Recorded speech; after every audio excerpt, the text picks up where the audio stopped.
In 2019, YouTube was caught violating the Child Online Privacy Protection Act, or COPPA. Since settling, YouTube has enacted new policies that are meant to serve as a smokescreen so they can dodge responsibility and scapegoat creators. As such, for my own protection, it is my obligation to advise you that this video is not aimed at children. My target audience is not children. Parental discretion is advised. Hey guys, how's everyone doing? This is the Sentinel watching over Geekdom, and welcome back to Sentinel Reviews. Today we are closing out Dark Shadows the Horror Collection with the final story in the set, and Read All Over, released in October of 2015, written by Cody Schell, directed by Ursula Burton. And Read All Over stars Catherine Lee Scott as Maggie Haskell, née Evans, and Mitchell Ryan as Burke Devlin. As always, I will be talking spoilers, so in the description box below, you'll find the link to Big Finish's website, where you can buy and Read All Over, either on its own or as part of the Horror Collection digital bundle. And this story is okay. I think part of it for me is it was built up so much from what I've seen by fans and people alike that by the time I got to it, it was like, this does not live up to the height. I think really for me the big thing is just how weak the third act is. So let me go through the review and we'll get there when I get there talking about it. So as I kind of mentioned, well no I didn't mention, I just said he's in this. This is the first story since his departure from the series that focuses on Burke Devlin, that features him in any capacity. So allow me to give a little bit of history if you're unfamiliar with Dark Shadows. Burke Devlin was the first major antagonist of the show. He shows up at Collinsport around the same time as Victoria Winters, and essentially what happens is Burke used to be friends with Roger Collins and his wife Laura, who prior to their marriage was Roger's paramour. Oh, shoot, excuse me. Real quick, if I sound off to you, I have a head cold at the moment, so yeah, there's that. Anyway, back to Burke Devlin. So he was friends with Roger and Laura Collins. One night, they all got incredibly sloshed and were driving home, and they got in a drunk driving accident in which a man was killed. Using his money and influence, Roger convinced everyone Burke was the one driving, and he was sent to prison on manslaughter charges. Now, at the start of the series, Burke comes back, wanting revenge on Roger and the Collins family for what was done to him. That storyline gets resolved. Then there's a storyline involving David's mother, Roger's wife, Laura. And then Barnabas shows up. And during this time, Burke and Vicky develop a romance. And then around the time Barnabas shows up, Burke leaves Collinsport. And the plane he's leaving in crashes, and he's killed and never brought up for the rest of the series. Until now. And the way Maggie meets him... Okay, so for anyone who hasn't listened, to explain where Maggie is at right now in the story, I need to spoil the ending of Bloodlust. So if you haven't heard Bloodlust, yeah, I'm sorry it's being spoiled. So after the mystery is solved and everything gets resolved at the end, Maggie learns her first great love, Joe Haskell, is also still alive because he similarly left Collinsport and died off screen. And she decides to leave Collinsport to be with him. Now, all of Maggie's run-ins with the supernatural forces inhabiting Collinsport have taken an extreme toll on her mental health. So, before leaving Collinsport, Maggie asks Amy Jennings to erase her memories of all of the supernatural happenings. So, giving her a fresh start. And that's where we meet Maggie in this story. She's reunited with Joe, and they're now married and on their honeymoon, when suddenly Maggie wakes up, not remember going unconscious, in Burke's cabin. Now, this entire story takes place between Maggie and Burke, and their chemistry together is really great. I only know Mitchell Ryan for a handful of things outside of Dark Shadows. He played Thomas Gibson's father in Dharma and Greg, which another fun little tie-in. His wife in that show was played by Suzanne Sullivan, who was also in Dark Shadows, and in the audios plays Quentin's wife, Leela. And he was the main antagonist in Halloween 6, The Curse of Michael Myers. If you don't know the lore of the Halloween series, it's a thing. Anyway, so yeah, anyway, Mitchell Ryan and Catherine Lee Scott have great chemistry. They play off each other really well, and the entire story mostly takes place between them. At the start of this story, similarly, Burke has, I don't want to say lost his memories. He is just not quite himself. He's saying he is Burke's cousin Finnegan Devlin, or Finn, and Maggie finds out that Burke has dealings with a mysterious entity called the Ink. In my review of Maggie and Quentin, The Lover's Refrain, I mentioned how Dark Shadows sort of really pulls from all sorts of various mythologies, like the obvious ones, vampires, witches, ghosts, and werewolves. They've pulled from Jewish mythology with a golem, they've done a phoenix before, and this is another one. The Ink is sort of another one that comes from, I want to just say American mythology. The Ink is the super secret shady corporation, that has their fingers in everything and is secretly running the world. And according to Finn, the Ink is the secret of Burke's success. When Burke came back to Collinsport, he was wildly rich and successful, and here it is attributed to the Ink. And the Ink has kidnapped Maggie and is holding Joe hostage to force her to get Burke to cooperate with them. And that's what the first 2/3 of this story are. It's Maggie trying to get Burke to remember who he is. And like I said, Mitchell Ryan and Catherine Lee Scott play it off really well. And their entire conversation culminates in this great scene with a painting. In Burke's cabin, Maggie finds an old painting of Burke, an unfinished painting that her father, Sam Evans, did. And the painting inexplicably comes to life, sort of shocking both of them and putting Burke back to rights.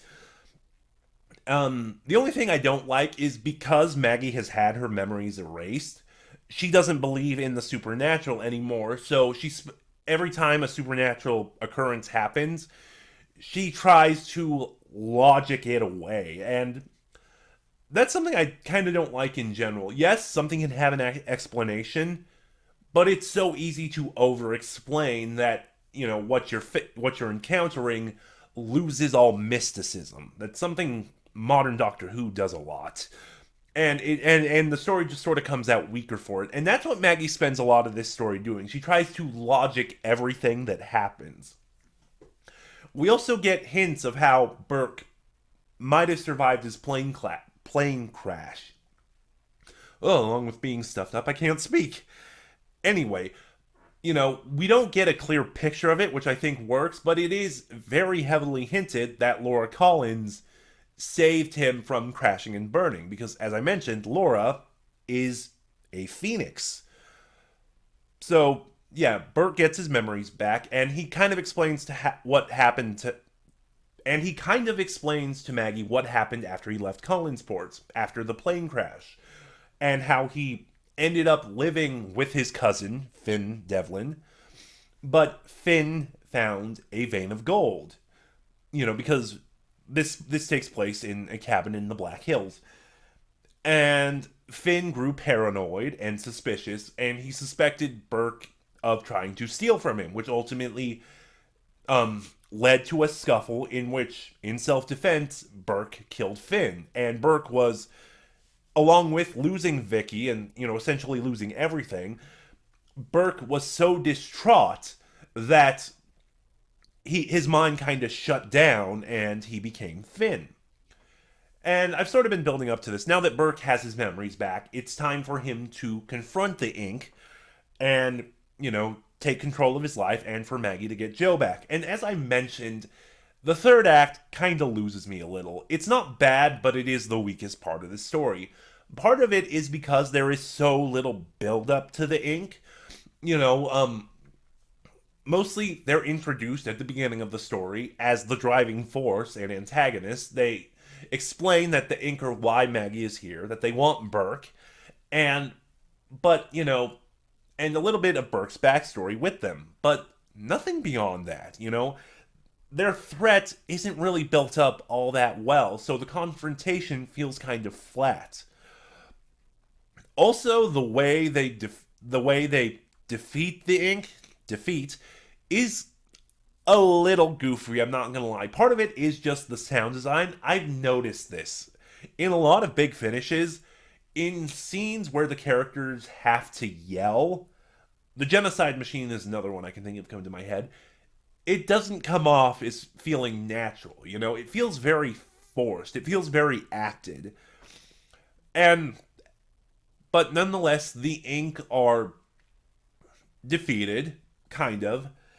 After the ending Dark Shadows theme, you just hear heavy breathing, which implies the Ink are still alive. Which, for the lack of characterization and development, I would still like to see more of them in the Dark Shadows audios, if we get any more. Because I do think there is a good idea there, and there's a good there's a good idea there. There's nothing more to add to that. But anyway, and then, there's a little epilogue where Maggie receives a phone call from Joe letting her know he's alright, which also ties into what I mentioned with the Curse of Shirafa, how the Dark Shadows audios use sound bites from the shows to try and recreate existing characters, that thing I really, really hate. And the story kind of ends there. Although now that I think about it, that's not a big problem. It's just during Bloodline, Maggie and Burke show up for Amy and David's wedding. And the story shows how Maggie and Burke met up with each other, but doesn't really no, there's a lot of gaps between Bloodlust and Bloodline, so I'm not going to hold this against that. And Red All Over is really great. Like I said, it's got two really phenomenal first acts with great atmosphere and tension. The third act is disappointing, but it's not bad, and it does let down the story a little bit. Overall, it's decent. If you're very familiar with the Dark Shadows lore and the Dark Shadows audios, as I mentioned, this ties into the audios a little bit, I recommend checking this one out.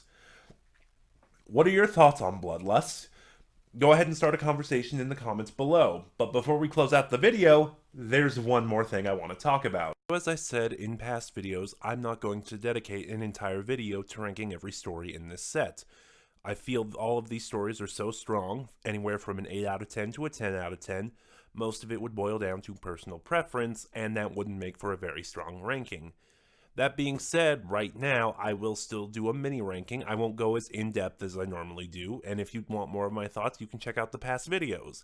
So without any further ado, let's just get started. Starting us off at the bottom of the list, my least favorite story, number 7, The Lucifer Gambit. Now, I don't have any real strong complaints about any of the stories in this list. Most of them are minor, some of them are just nitpicks. That being said, by sheer quantity alone, the Lucifer Gambit takes the bottom spot. I have the most issues with this story. Number 6, The Curse of Shirafa. This is another really great story. The one thing keeping it down is the sound bites of Julia. I know that's a very minor thing, given it only happens maybe 3 times in the entire story, but I've mentioned my issues with doing that not only here, but in other audios. And the thing here is, because of the nature of this story, because of its format, because of how it's being told, using those sound bites just makes no sense, on top of me already disliking the concept of using them. Number 5, Final Judgment. A great two-person play. Lara Parker and Catherine Lee Scott have phenomenal chemistry and play off each other really well. This story also illustrates just how conniving Angelique is. That being said, I find this story kind of lacks substance some of the other stories do. It's simply just a trial, and, rather than really progressing any kind of plot line forward, it's just Josette and Angelique really just digging up old wounds and hurling the past at each other. Number 4, And Red All Over. Another great two-person play. Catherine Lee Scott and Mitchell Ryan are just brilliant. I think this story was just a little overhyped by the time I finally got to listen to it. Two phenomenal first acts with great tension and atmosphere that are kind of let down by a very action-heavy third act with a sadly underdeveloped villain. Number 3, The Lost Girl. I did originally consider making this a two-parter with Final Judgment, but among other things, the stories were released a year apart, and they do work fine as standalones. This story did something really well for me. It took a character I didn't feel strongly for, I didn't particularly like, and that is Josette Dupre, and made me care for her, you know? This was a really fascinating look into Josette's mind and thought processes and her character, and I just came out more appreciative of her, you know? She's not just this plot device for Barnabas and Angelique. And the character she shares this story with, Emily, is also incredibly fascinating for a one-off character. Number 2, Carriage of the Damned. This story's just fun. And, you know, more often than not, I'll take the fun story over the quality story. Not to dismiss the quality of Carriage of the Damned, because it is also really good. There are strong performances, and it's just a great play on the train thriller, you know, like Murder on the Orient Express and such. Number 1, my favorite story in Dark Shadows, the horror collection, The Happier Dead. What a brilliant, brutal story. Some of the strongest performances in this entire set come from this story, particularly Stephanie Lynn. Murray Melvin is phenomenal. The premise is just horrifying and brutal, and this story is fairly well paced and executes all of its beats really well. You know, you're left at the end of the story just breathless and devastated. And there you have it, my thoughts on And Read All Over and the horror collection as a whole. What did you think? What are your thoughts on the story? What are your thoughts on the horror collection? Remember to start a conversation in the comments below. Remember to like, comment, subscribe, and click that little bell next to subscribe to get notifications when I upload, as well as sharing the video around. All of it helps my channel grow. This is the Sentinel, watching over Geekdom, and I'll see you guys next time.